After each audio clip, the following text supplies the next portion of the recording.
Bienvenue dans cette édition sur FM Télévision. Mesdames et messieurs, bonsoir. Avant toute chose, les sommaires. Le 10e sommet des chefs d'État et de gouvernement se tiendra à Kinshasa, à l'issue duquel l'Ouganda passera la présidence du mécanisme des suivis de l'accord cadre d'Addis Abeba à la RDC. Et à l'occasion de la tenue de ce sommet, le général Silvano Kasongo prévient les usagers des grands acteurs de la capitale et les invite au bon sens. Et enfin, le FC Renaissance du Congo se prépare pour la tenue des états généraux du club, annonce faite par le président du comité sportif du FC Renaissance, Maître Maloua Billy Cléophas.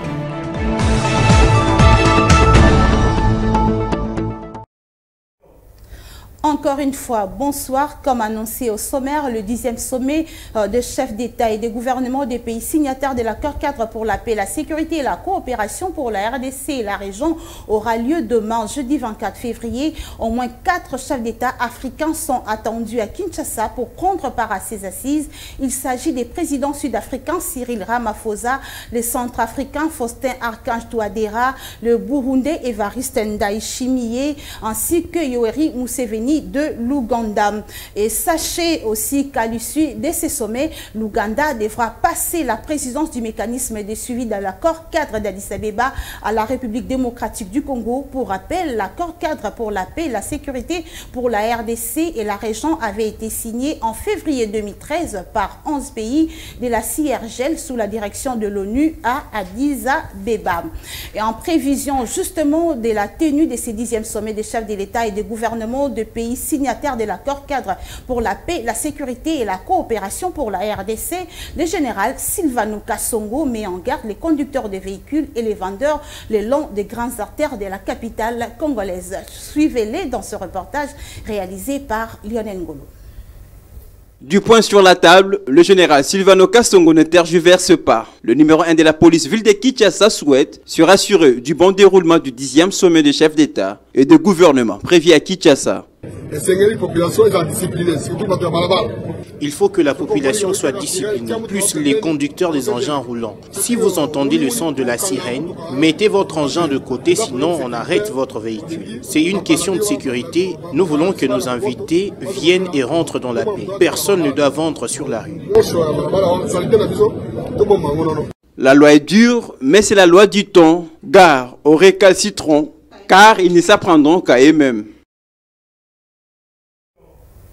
Justice à présent, on va parler du double assassinat de Floribert Chebeya et Fidel Bazana. Les plaidoiries se sont poursuivies ce mercredi 23 février à la haute cour militaire. Les partis civils qui souhaitaient la comparution de Joseph Kabila déplorent que la loi portant statut des anciens chefs d'État protège Joseph Kabila des éventuelles poursuites judiciaires. Reportage. N'eût été la loi sur les statuts des anciens présidents de la République élus, Joseph Kabila devrait être condamné pour avoir causé la mort de Floribert Chebeya et Fidel Bazana, son chauffeur, ont lâché les partis civils. Les plaidoiries dans cette affaire devraient débuter depuis le 12 janvier dernier, mais les avocats de la partie civile avaient exigé la comparution d'un certain nombre de renseignements, notamment l'ancien président de la République, Joseph Kabila. Mais la Haute Cour avait rejeté cette demande. Pour rappel, Floribert Chebeya avait été convoqué le 1er juin 2010 à l'inspection générale de la police à Kinshasa pour rencontrer son responsable, le général John Numbi, selon plusieurs témoignages. Et le lendemain, son corps a été retrouvé sans vie. Jusqu'à présent, celui de son chauffeur Fidel Bazana n'a jamais été retrouvé. Autre chose à présent, la polémique autour des fonds alloués à la Commission électorale nationale indépendante qui a suscité les bras de fer entre le ministre des Finances et les présidents de la Commission électorale nationale indépendante avait été mal perçue par les Congolais. Pour Maître Dilumuntu Loulou, une réunion d'urgence devrait être tenue pour dissiper les ondes d'ombre en lieu et place de se contredire dans les médias. Suivez-le dans ses propos recueillis par Ruth Dinanzei et Florent Okito. Je crois peut-être que c'était important que le ministre se taise et de voir dans la mesure du possible comment convoquer une rencontre interinstitutionnelle pour qu'il puisse débattre à l'interne. Moi, ce que je commence à constater, c'est un certain moment, c'est comme si tous veulent apparaître en public. Donc, ils sont vraiment, comme nous appelons, des dialèlos. Ils veulent apparaître, donner leur point de vue en public. Or, il y a certaines personnalités qui ne peuvent pas s'exprimer en public, peut-être sans voir réunir tous les éléments. Le président de la CENI a déclaré, pour nous c'est une déclaration. Et cette déclaration ne pouvait pas être contredite en public. Si du moins il y avait contradiction, ou soit dans son chef il y avait contradiction, j'aurais plus préféré qu'il puisse débattre de l'interne et demander à ce que lui-même, le président de la CENI, aille démentir. Ça aurait été mieux. Mais nous avons vu les jeux de ping-pong. Le ministre va passer pour dire ce qu'il a dit, c'est pas bien, c'est pas normal. Et c'est ce qui est regrettable. On décaisse l'argent sans plan de décaissement. Ça, c'est terrible. On ne sait même pas comment ça s'est passé. Est-ce qu'il y avait urgence? S'il y avait urgence, alors c'est que la CENI devrait nous dire l'argent est parti où. Peut-être à ce niveau-là, le président de la CENI a voulu, comme on dit, faire monter l'huile, comme on dit le Kinois, Matsa Mafuta. Donc, peut-être à ce niveau-là, pour dénoncer, parce que lui aussi ne voulait pas peut-être recevoir ou soit encaisser une certaine responsabilité à partir du moment où il veut tenir à sa réputation. Donc, si c'est lui qui ment, nous le saurons. Mais les ministres des Finances, pour moi, à mon avis, devraient seulement permettre à ce qu'il y ait une certaine transparence et certains propos tenus en public. Moi, c'est ce que j'ai regretté. Il devrait traiter, même le président de la CENI, même le ministre des Finances, devait chercher un cadre calme pour travailler. Parce qu'il y a un devoir de réserve. À chaque dirigeant, il doit peut-être comprendre qu'il a un devoir de réserve. Il y a certaines choses on ne divulgue pas. Mais malheureusement, les deux se sont illustrés malheureusement. Donc, c'est vraiment regrettable pour mon pays qui voit ses responsables, au lieu de traiter à l'interne, préfèrent traiter devant les plateaux de télévision. Rendons-nous au Nord Kivu où plusieurs collaborateurs des groupes armés arrêtés autrefois ont été jugés en audience publique. Le mardi dernier, le ministère public a requis des peines allant de 10 à 20 ans de prison contre les incriminés. Aristote Atongia, notre correspondant sur place à Béni, a pris part à cette audience et il a été joint au téléphone par Patrick Ngouo pour les condenser. Allant de 10 à 20 ans ont été requises par les ministères publics dans un procès contre une dizaine de prévenus lors d'une audience publique tenue le mardi 22 février 2022. Au nombre de 14 au total, ces hommes et femmes qui sont poursuivis pour participation aux mouvements insurrectionnels, meurtres et autres étaient devant la barre du tribunal militaire des garnisons de Béni Boutembo. Le ministère public a demandé au tribunal de condamner à la peine de 10 à 15 ans de prison les prévenus Kassere Kamoussoubao et Kamba Ngorombi, respectivement responsables et responsables adjoints de la ministre du mouvement Compata pour la libération du Congo MCLC qui opérait dans les territoires de Béni. Quant au prévenu Yala Lamuto Kambali, le ministère public lui a requis la peine de 20 ans de prison. Il a été présenté par le tribunal comme agent double, notamment assurant les renseignements des rebelles ougandais des forces démocratiques alliées ADF et d'avoir facilité l'enlèvement de certains civils en avril dernier à Molissa, près de Manyama-Beus, en territoire de Béni. Le prévenu ainsi que leur conseil de défense au plaid non coupable, demandant ainsi leur acquittement. Ces affaires ont été prises en délibéré par le tribunal militaire des garnisons de Béni Boutembo, renvoyant ainsi les dossiers à une date ultérieure. J'interviens depuis la ville de Béni, Aristote Atongia Mohamed, pour le compte de FM TV Kinshasa.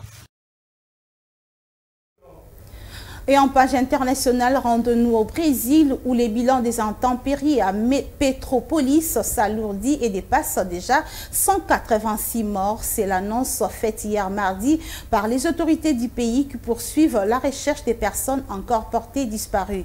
Monica Makaba pour le reportage.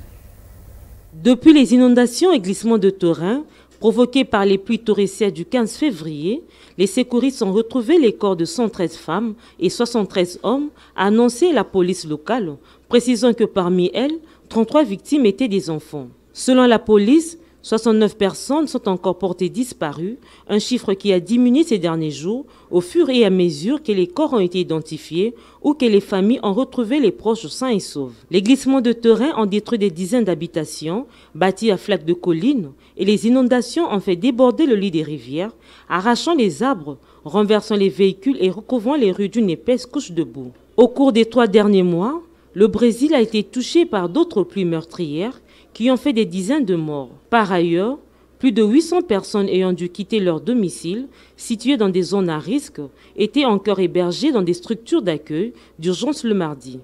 Selon les spécialistes, ces phénomènes météorologiques extrêmes sont de plus en plus fréquents en raison des charges climatiques. Et en sport, clôture ce mercredi de l'atelier des formats des championnats nationaux organisés par la Fédération congolaise des football associations. Pendant 2 jours, la FECOFA et les entités ont réfléchi sur les réformes structurelles et autres textes sportifs réglementaires, a expliqué Médard Loussadisso, directeur technique national de la FECOFA. Lionel Ngolo pour les précisions.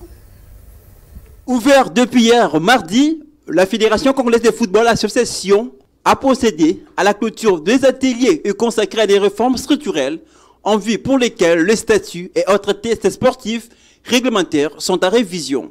La problématique de format des championnats est aussi brillante actualité et pose problème à la plupart des entités subdélégataires de la FECOFA. Sur la question de l'importance de cet atelier, le directeur technique national de la FECOFA répond. La direction technique nationale a organisé un atelier d'échange, donc qui constitue pour nous un cadre d'échange entre les ligues provinciales et la LIFKIN, ainsi que la LINAFOOT et la LINAF, donc la Ligue nationale de football féminin, mais qui n'a pas participé au cours de cette session. On va l'organiser après. Et pour relever les difficultés rencontrent ces structures pour l'organisation des championnats, mais aussi pour faire une analyse exhaustive de la situation de ces championnats. Au regard de cet état des choses, il s'y est rappelé que seront adoptées des résolutions et recommandations sanitaires pour l'avenir de nos championnats nationaux et de Kinshasa, explique Médard Loussadisso. Pour ce qui est de résolution, nous devons dire que présentement, des propositions ont été faites aux ligues provinciales, mais nous allons attendre que nous puissions avoir un feedback de ces ligues provinciales et à qui le rapport vient d'être envoyé parce qu'on n'a pas pu le faire venir. Retenez que cet atelier a été consacré exclusivement à nos championnats, raison d'apporter de nouvelles réformes pour l'avancement de notre football congolais. Sport toujours, le président du comité sportif d'IFC Renaissance du Congo, Maître Maloua Billy Cléophas, a annoncé la tenue dans les tout prochains jours des états généraux de club et invite les présidents des sections de réfléchir sur la nécessité de mettre en place une bonne politique pour faire avancer le FC Renaissance.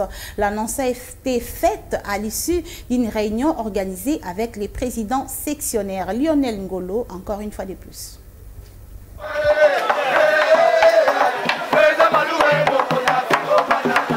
Arrivé depuis le 30 janvier dernier en tête du FC Renaissance du Congo, Maître Maloua Billy Cléophas multiplie des rencontres en vue de reconstruire désormais le club orange de la capitale. Soucié de s'imprégner de la situation actuelle de l'équipe, Maître Maloua Billy a tenu une réunion hier mardi avec les sectionneurs du club, au cours de laquelle le nouveau président du FC Renaissance a annoncé les états généraux afin de dissiper certaines zones d'ombre qui gangrènent le club. Réunis autour des sectionnaires, Maître Billy Maloua Cléophas profite de l'occasion pour vulgariser sa vision en tête du club, mais surtout celle d'un travail en commun, c'est-à-dire que chacun apporte sa pierre pour la reconstruction du club le plus populaire du pays. Parmi le projet qui compte réaliser le nouveau président du FC Renaissance, Maître Billy insiste sur la régularisation des salaires et les recrutements de joueurs, mais également la mise en place bientôt du FC Renaissance Junior. Ça sera une première fois pour l'histoire du club, une réalisation qui permettra justement à l'équipe d'assurer la relève. À la fin de la dite réunion, la satisfaction était totale et les sélectionneurs ont résolument pris l'engagement de matérialiser la vision du président Maloua Billy pour faire avancer les clubs. Et que disent les journaux parus ce mercredi dans la capitale congolaise, rue du Nanzei, revue de presse.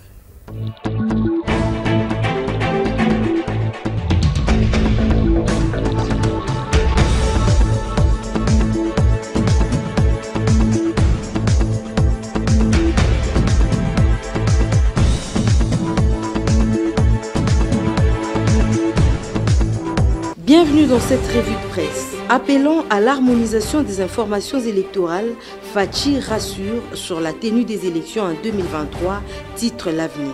La tenue des élections en 2023, tout le monde en parle. Au sommet de l'État, des dispositions sont prises pour que cette date soit respectée. C'est dans ce sens que le président de la République a réuni autour de lui, dans son bureau de la Cité de l'Union africaine, hier mardi, le Premier ministre Jean-Michel Sama Lukonde, quelques membres du gouvernement, la Commission électorale nationale indépendante, l'Office national pour l'identification de la population ONIP, l'Institut national de la statistique INS. Selon le quotidien, la communication du président de la République a tourné autour de l'harmonisation des informations afin que le gouvernement de la République puisse organiser les élections dans le délai légal. Il s'est également agi de l'accompagnement des partenaires pour le recensement de la population au niveau de la CENI. Il lui est surtout demandé de présenter un plan de décaissement, ce qui permettra au gouvernement de programmer les financements qu'il doit à la CENI pour lui permettre de respecter l'échéance de 2023. Changeons de chapitre avec la prospérité qui révèle ni procès politique, ni embastillé, affaire Mointigette, Henri Yavmoulang de retour en homme libre chez lui. L'ancien ministre des Finances de la RDC n'est pas victime d'un coup bas politique ramené devant la barre. Allusion faite notamment à son interpellation hier lundi 21 février 2022 au parquet général près la cour d'appel de Kinshasa-Gombe. Des sources crédibles et proches de l'ancien argentier national précisent en effet que ce dernier a plutôt été auditionné, relaxé dans une affaire privée opposant des actionnaires de la compagnie aérienne Montjet, à savoir Madame Gouedayav, actionnaire majoritaire 60%, et M. Michael Yav, actionnaire minoritaire 40% dans la dite société. Cet interrogatoire serait consécutif à une plainte déposée par l'actionnaire majoritaire de cette société contestant le verdict rendu par le tribunal de commerce de Kinshasa-Matete nommant un administrateur provisoire à la tête de la compagnie aérienne Mointjet tout au long de cette période de crise et de relations tendues entre les deux actionnaires. Plusieurs sources attestent par ailleurs que Michael Yav aurait subi des menaces proférées par Madame Yav relayées du reste par une vidéo qui, contre toute attente, a enflammé la toile jusqu'au point de chercher à y impliquer sans la moindre preuve M. Henri Yavmoulang, dont la réputation et l'intégrité morale en matière de gestion des finances publiques, du moins lorsqu'il y était, avait encore marqué positivement l'histoire de son temps, écrit l'auteur de l'article. Tout à fait autre chose avec le vrai modérateur qui titre « Sommet sur l'accord cadre d'Addis Abeba à Kinshasa, deux absents, Antonio Guterres et Paul Kagame ». Antonio Guterres, secrétaire général des Nations Unies, était attendu à Kinshasa hier mardi 22 février pour un séjour de 3 jours en République démocratique du Congo. Il a reporté ses rendez-vous de la RDC après la détérioration de la situation en Ukraine où la Fédération de la Russie a reconnu les régions de Donetsk. C'est ce vendredi 24 février qui devait achever sa visite en prenant part à Kinshasa au 10e sommet du mécanisme régional de suivi de la paix, de la sécurité et du cadre de coopération pour la RDC et la région. À cette occasion, l'Ougandais Yoweri Museveni cédera le bâton de commandement à son homologue congolais. Entre-temps, Jean-Pierre Lacroix, le secrétaire général adjoint aux opérations de maintien de la paix qui devait accompagner Antonio Guterres, est arrivé hier à Bunia. La situation humanitaire dans l'est de la RDC continue à se détériorer à la suite de la situation sécuritaire volatile. Au cours de ce sommet, les dirigeants de la région des Grands Lacs vont évaluer les progrès et les problématiques dans la mise en œuvre de l'accord signé à Addis Abeba il y a 9 ans. Mais dans une interview accordée à Jeune Afrique, le président rwandais s'est plaint de n'avoir pas été associé par Kinshasa et Kampala dans la lutte contre les ADF et a appelé à des efforts collectifs des dirigeants régionaux pour mettre fin à l'insécurité dans l'est de la RDC. Ainsi prend fin cette revue de presse. Merci de l'avoir suivi.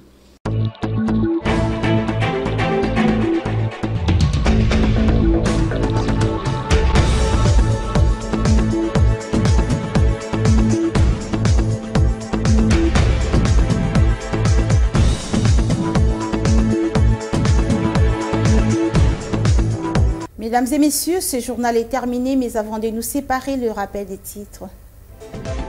Le 10e sommet des chefs d'État et de gouvernement se tiendra à Kinshasa, à l'issue duquel l'Ouganda passera la présidence du mécanisme des suivis de l'accord cadre d'Addis Abeba à la RDC. Et à l'occasion de la tenue de ce sommet, le général Silvano Kasongo prévient les usagers des grands acteurs de la capitale et les invite au bon sens. Et enfin, le FC Renaissance du Congo se prépare pour la tenue des états généraux du club, annonce faite par le président du comité sportif du FC Renaissance, Maître Maloua Billy Cléophas.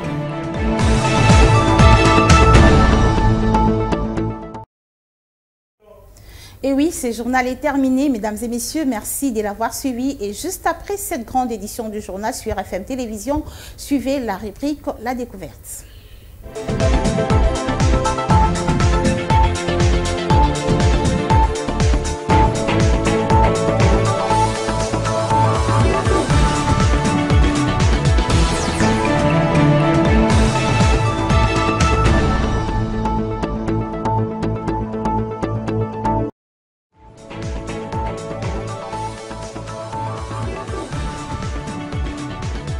Mesdames et messieurs, nous sommes encore une fois sur ce plateau pour la rubrique La Découverte. Vous le savez déjà, ce soir, ça sera avec Ruth Dinonzei. Ruth Dinonzei, bonsoir. Bonsoir Fifi. Qu'est-ce que les téléspectateurs vont découvrir ce soir dans le cadre de notre rubrique La Découverte? Oui, mesdames et messieurs, ce soir, nous avons prévu le mot patrouille. Ce mot est parfois mal prononcé par certaines personnes qui disent patrie. Les deux mots, patrouille et patrie, sont français, mais il faut faire attention lorsqu'il s'agit de la patrouille. C'est une ronde de nuit faite par des troupes des militaires ou des policiers, et là il s'agit de la patrouille et non de la patrie. Exactement, Ruth Dinonzei. Donc il ne faut pas dire patrie à la place de patrouille. Mesdames et messieurs, c'est la fin de cette rubrique La Découverte. Merci de nous avoir suivis.